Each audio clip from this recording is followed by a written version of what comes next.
We got an update that Alim McNeill, remember him? He could have his clock started this week, which would mean he gets 28 days, I believe is the exact number, to practice before they have to decide whether or not he's coming back or not this year. Obviously, he's going to come back at some point. But if they're starting him off with his clock and he's got 28 days, you know what that makes me believe is that the Lions will take on Cincinnati without him. They will head to Kansas City Sunday night. They will play home Monday night against Tampa. And then there's the bye week. I would imagine he's going to be playing against Minnesota. Even if they're floating the idea around of him coming back and starting the clock this week, even if they wait until the end of the week or the beginning of next week, doesn't it kind of feel like after that bye is the perfect time for him to come back and play against Minnesota at home November 2nd? This defense has already been somewhat lights out this season. They're tied for the most sacks in all of football. They're one of the best run defenses yet again, 3.8 yards per rush. That's 7th. They've forced 6 turnovers already. And now you're getting a Pro Bowl level player. I know he hasn't been named to a Pro Bowl, but he was pacing to be a potential Pro Bowler last season. If he would have stayed healthy, I think he had a decent shot of becoming one. And even if he didn't, he's a borderline Pro Bowl player. You get that guy back on the defense. Not that Tyleik Williams has been a hole on the team by any means, but come on, that's an upgrade. To have that guy back, all of a sudden I think we are floating around the idea of potentially having a special defense, because not only do you bring someone who's got a ton of run-stuffing ability, but a guy from the interior spot that can get after the quarterback and get some pass rush and bring some juice. What was it, 4.5 sacks last season? From the interior, you'll take that any day. All of a sudden, I'm thinking this Lions defense is going to go from good to great once Alim McNeill is back. And it feels like we're about a month away from that happening. Yeah, that was something that was unexpected to hear from Dan Campbell yesterday. The fact that they're already considered, because I think Campbell's always been pretty reserved when it comes to the injury stuff, right? They've taken things slow under him and Brad Holmes, I would say, as far as rushing guys back and things like that. And so the fact that he kind of brought this up out of nowhere, I think is very important to show that they feel like, yeah, that timeline makes sense with the bye week. And I love Tyleik Williams, but you talk about it, man. We all know how good Alim McNeill is. I mean, especially just adding the depth to that unit that already doesn't have a ton of depth anyways, just the defensive line in total. So it's exciting. 3.5 sacks last year. I want to take back the 4.5 that I said. But it was 3.5 through 13.5 games, basically. He got hurt week 14 against Buffalo. Remember, it was him and Carlton Davis that both got hurt in the same game. So I think he could have matched his career high, which is 5. And I know 5 sacks doesn't sound like a game-breaking number, but that's not what he does, though. I mean, he's the run stuffer. And from the interior, if you're providing 5 sacks while being an elite run stuffer, like that's a Pro Bowl level player. It's not flashy. It's not sexy. It's not like a Chris. I'm not telling you he's Chris Jones, but this is one of the better interior players in the league when he's healthy and when he's at his best. And the Lions might be getting him back relatively soon. So I was thinking about it because I was like, okay, if he can come back after the bye, what's the Tigers' record going to be at the bye? Right now they're 3-1 in first place in the NFC North, tied for second place in the NFC. Their next 3 games, I just ripped them off. I'll do it again. Cincinnati on the road. Jake Browning is their quarterback for now. I don't think that's going to change, but who knows? You've got Kansas City on the road, Sunday night, NBC. And then you've got an ESPN Monday night game at 7 o'clock against the Bucs. It's at 7? It is at 7. There's 2 games? Yeah. Why would they get the later one or the earlier one? Because the NFL hates us, Kyle. The NFL hates everything about us. No, that's actually stupid. Yeah, I know. It's also 2 playoff teams, 2 teams that are, I would consider, Super Bowl caliber teams. The late game it's 7 and 10. Oh, it's one of those ones. The late game is pretty good, I will say, and it's out west. There's no way it's better than Lions-Bucks. It's not, but I think it might have been. It was supposed. No, it's just not. Texans Seahawks. Yeah, what?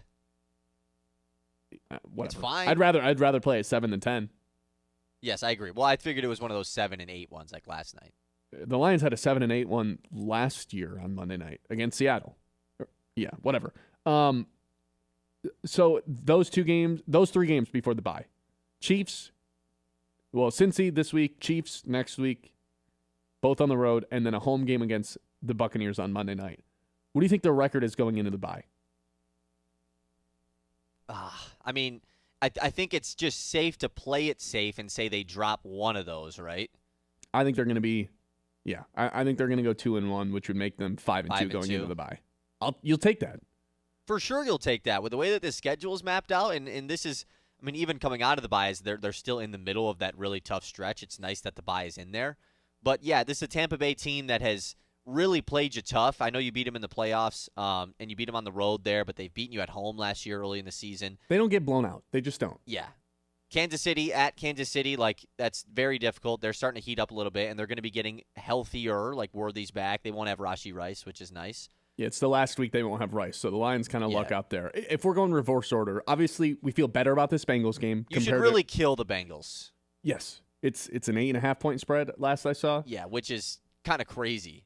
When is Vegas going to learn that when it's an 8.5, 9.5 point spread for the Lions, they usually just open the door and murder the other team and give them no fighting chance to cover the spread? When is Vegas going to learn that one? Well, I also think them being 8.5 point favorites on the road is what makes it crazy. Yeah. If it was at home, then I'd be like, for sure, lock this up. 8.5 as a road team it's a lot. So let's go through these three games. Bengals, we obviously feel better about that compared to how we did going into the year, right? Yes. No Joe Burrow. No doubt about it. You feel better about that one.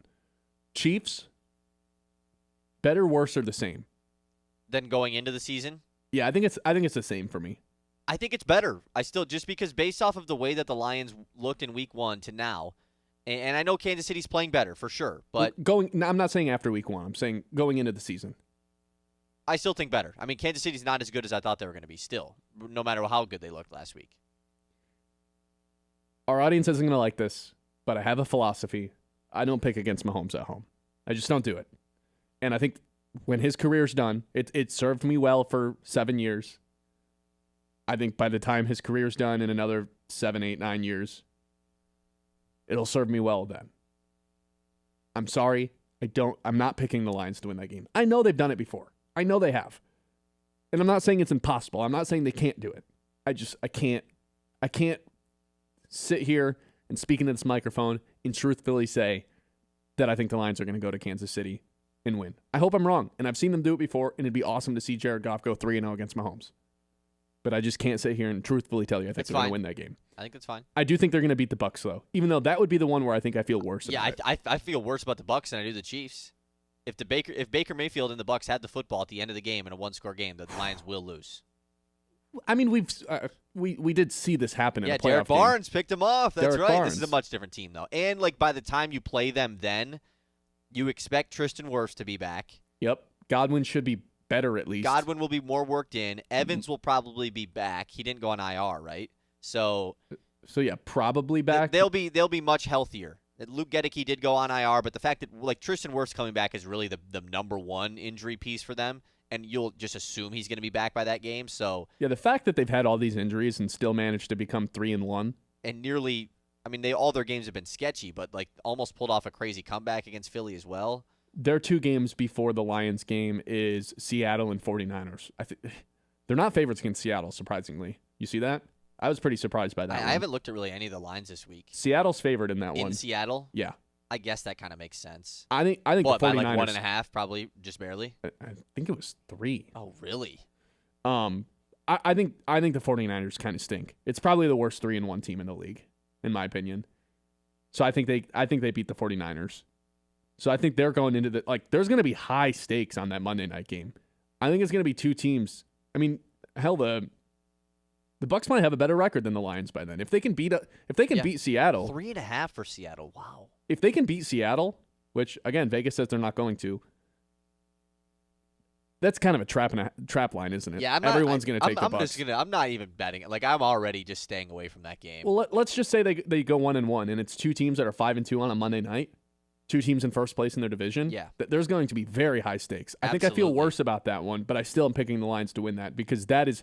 I'm telling you right now, they're wearing their Motor City Muscle jerseys. They're going blackout Monday night. I think that's a perfect spot for Yeah. them to And it's have like- a huge blow-up win. I know they're not rivals, but this is what, the 5th time they've played in the last 4 seasons now? Well, when you start to We play this team every season. We played them twice the year in the playoffs. Like, you do kind of get a little bit of a rivalry going. well, within your own conference, when there's teams that, routinely are winning divisions, like you do end up just becoming rivals with them in a way because and they've you gone play back them and all forth the time. for the most part. I mean, they got the better of the Lions last year, early in the season, Yeah. at their place. Would love to avenge that. Would love it.